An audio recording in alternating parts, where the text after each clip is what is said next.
মিলিজুলি গ্রাম panchayat Trinamool BJP CPIM সদস্যরা মিলে মালদাতে বিজেপির সদস্যকে পঞ্চায়েতের প্রধান পদে বসালো। উপপ্রধানের দায়িত্বে সিপিআইএম সদস্য। ঘটনা মালদা জেলার মানিকচক ব্লকের নূরপুর গ্রাম পঞ্চায়েতের। অঞ্চলের 16 জন সদস্যের সমর্থনে পঞ্চায়েতের প্রধান হলেন বিজেপির সদস্য পরিমল মণ্ডল। উপপ্রধান আবার সিপিআইএম এর সদস্য সঞ্জিলা বিবি। দিন কয়েক আগে পঞ্চায়েতের প্রধান মুকুন্দ সরকার এবং উপপ্রধানকে অনাস্থা প্রস্তাব এনে পদ থেকে সরান সদস্যরা। এদিন তৃণমূল বিজেপি এবং সিপিএম মিলে 16 জন সদস্য একসাথে হয়ে বোর্ড গঠন করে। প্রধান নির্বাচিত হন বিজেপির সদস্য পরিমল মণ্ডল। অন্যদিকে উপপ্রধান হয়েছেন সিপিআইএম সদস্য সঞ্জিলা বিবি। কড়া পুলিশের নিরাপত্তার মধ্য দিয়ে পঞ্চায়েত গঠন প্রক্রিয়া সম্পন্ন হয়। মালদা থেকে রাহুল মণ্ডলের রিপোর্ট, সানুদা নিউজ।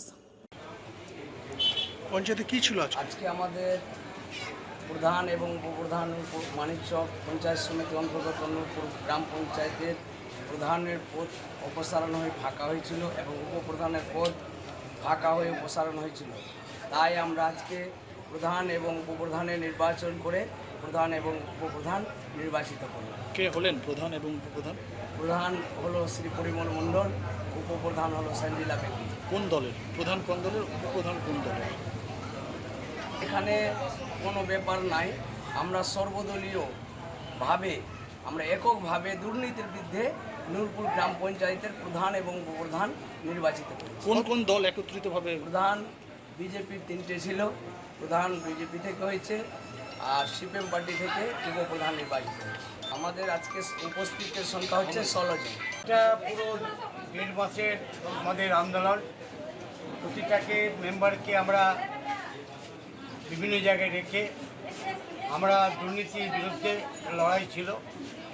আজকে আমরা জয়লাভ করতে পেরেছি। আজকে বিরোধী বলে কেউ নেই, এখানে আসেনি কেউ, ওরা অ্যাটেন্ড করেনি। তো আমরা 16 জন ছিলাম, 16 জনই অ্যাটেন্ড করেছি। আজকে প্রধান উপপ্রধান হয়েছে। এর আগে আমাদের প্রধান অপসারণ হয়েছে, আর এবার আজকে 17ই জুলাই আমার প্রধানের চেয়ারে পরিমল মণ্ডল আর উপপ্রধানের চেয়ারে কিনা সঞ্জিলা বিবি এরা হয়েছে। তবে আমি বলি, আমাদের যে নেতৃত্ব আছে, আমাদের এমএলএ সাহেব যেটা আছে, তাকে নিয়ে পঞ্চায়েত সমিতি যাই হোক, আমাদের উন্নয়ন ধারাটা নিয়ে আসতে হবে। বিভিন্ন কাজ আছে, বিভিন্ন কাজ করতে হবে, এনার্জিস কাজ আছে, আর কিছু কাজ আছে। এগুলো কাজ করতে গেলে পরে আমাদের দরকার আছে এমএলএ সাহেবের, দরকার আছে আমাদের ঊর্ধ্বতম কর্তৃপক্ষের, তাহলে উন্নতি হবে। কিন্তু আমরা যদি মনে করি না আমাদেরকে কালার বাঁচতে হবে, তাহলে উন্নয়ন হবে না। আমাদেরকে এখন ওই পথে চলতে হবে।